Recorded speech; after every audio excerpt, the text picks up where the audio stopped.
बहुत समय पहले की बात है। पहाड़ियों और खेतों के बीच बसा एक समृद्ध गांव था, कोटला।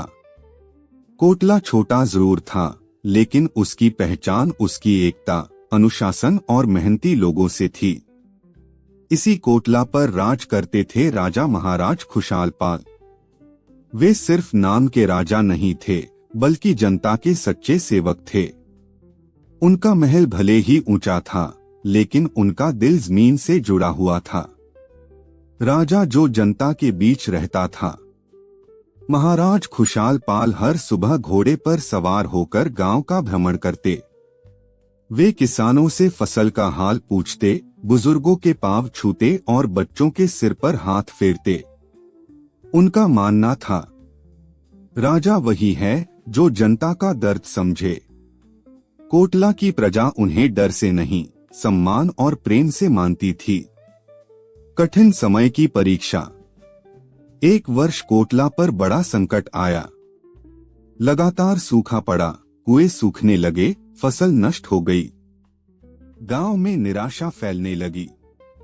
दरबार में मंत्रियों ने कहा, महाराज, खजाना बचाना जरूरी है, मदद सीमित रखें। लेकिन खुशहाल पाल ने दृढ़ स्वर में कहा, अगर प्रजा भूखी रहे और खजाना भरा रहे तो ऐसे राज्य का क्या अर्थ। उन्होंने महल के द्वार खोल दिए। राजकोष से अनाज बांटा गया, लगान माफ किया गया और गांव में रोज भोजन की व्यवस्था करवाई गई। खुद मेहनत करके दिखाया। महाराज खुशहाल पाल सिर्फ आदेश देने वाले राजा नहीं थे। उन्होंने खुद फावड़ा उठाया और तालाब खुदवाने में किसानों के साथ काम किया।